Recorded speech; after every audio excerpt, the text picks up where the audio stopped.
क्या कोई सोच सकता है कि सदियों से चले आ रहे शक्तिशाली साम्राज्य महज 2 दशकों में धूल में मिल सकते हैं? आज हम बात कर रहे हैं नाइजीरिया के उन महान साम्राज्यों की जिनकी अपनी एक अलग संस्कृति थी, ताकतवर सेनाएं थी और दुनिया भर में फैले हुए व्यापारिक नेटवर्क थी। तो फिर सबसे बड़ा सवाल यही उठता है, आखिर ये महान साम्राज्य इतनी तेजी से कैसे गायब हो गए? सोचिए, सिर्फ 20 साल और वो इतिहास का हिस्सा बन गए। चलिए इस पहेली को सुलझाते हैं। देखिए, दुनिया को दिखाने के लिए वजह बताई गई कि ये एक महान मिशन है, गुलामी को खत्म करना है, सभ्यता लानी है। लेकिन असल में पर्दे के पीछे एक बिल्कुल ही अलग कहानी चल रही थी। एक ऐसी कहानी जो पैसे, ताकत और औद्योगिक क्रांति की कभी न खत्म होने वाली भूख से जुड़ी। तो चलिए सबसे पहले ये समझते हैं कि 1880 से पहले का नाइजीरिया कैसा दिखता था। वहाँ कौन कौन सी ताकतें थीं? दक्षिण पश्चिम में था ओयो साम्राज्य। ये अपनी बेहद ताकतवर घुड़सवार सेना के लिए जाने जाते थे और इसी सेना के दम पर उन्होंने बड़े बड़े व्यापारिक रास्तों पर अपना दबदबा बनाया हुआ था। फिर था बेनिन साम्राज्य। ये व्यापार का एक बहुत बड़ा केंद्र तो था ही, साथ ही कला का भी एक ऐसा गढ़ था जिसकी शानदार कांस्य की कलाकृतियां आज भी पूरी दुनिया में मशहूर हैं। और उत्तर की तरफ सोकोटो खलीफा का शासन था। ये एक विशाल और बहुत शक्तिशाली इस्लामी राज्य था जिसका असर पूरे इलाके पर महसूस किया जाता था। अब आता है कहानी में एक मोड़। एक ऐसा आर्थिक भूचाल आने वाला था जिसने सब कुछ हमेशा के लिए बदल दिया। देखिए, इन साम्राज्यों की पुरानी दौलत का आधार था ट्रांस अटलांटिक दास व्यापार। लेकिन यूरोप की औद्योगिक क्रांति ने पूरा खेल ही पलट दिया। अब अचानक से ताड़ के तेल, रबर और टिन जैसे औद्योगिक कच्ची माल की मांग आसमान छूने लगी। और फिर आया साल 1008, जब ब्रिटिश साम्राज्य ने दास व्यापार पर रोक लगा दी। समझिए कि इस एक फैसले ने उन सभी साम्राज्यों की अर्थव्यवस्था की कमर तोड़ दी जो इसी पर टिकी थी। उनके लिए एक बहुत बड़ा आर्थिक संकट खड़ा हो गया। यूरोप के कारखानों को कच्चे माल की जबरदस्त जरूरत थी, लेकिन वो सिर्फ ग्राहक बनकर नहीं रहना चाहते थे, वो मालिक बनना चाहते थे। और इसका मतलब था स्थानीय शासकों को रास्ते से हटाकर इन सारे संसाधनों पर सीधा कब्जा करना। अब संसाधनों के लिए एक होड़ शुरू होने वाली थी और इस होड़ के लिए विजय के नए नियम लिखे जाने वाले थे।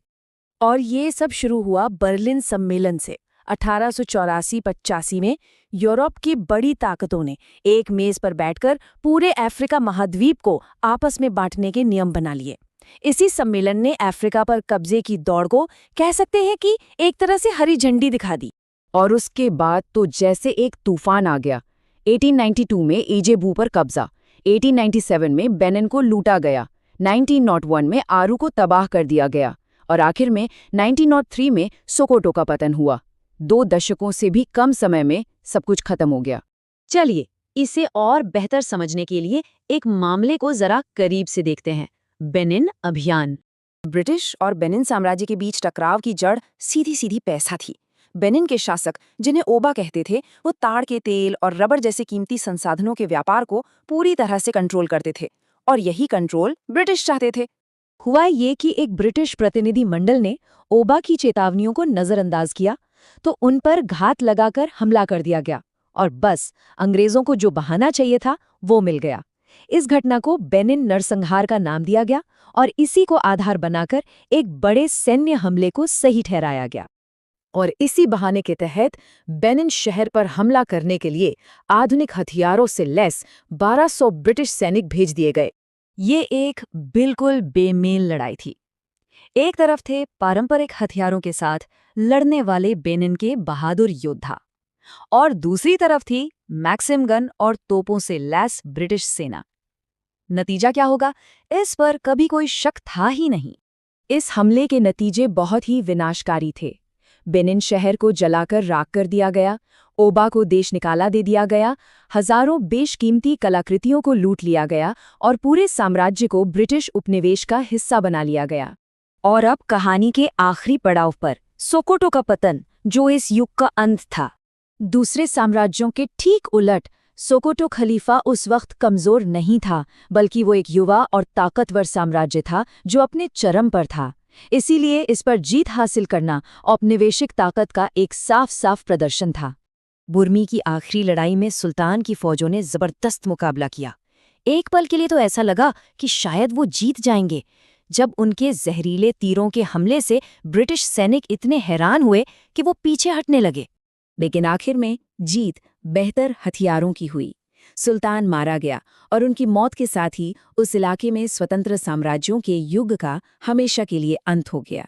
तो साम्राज्यों का दौर तो खत्म हो चुका था, जिसे बंदूक की नोक पर मिटा दिया गया था। लेकिन सवाल ये था कि इस राख से अब क्या उगेगा?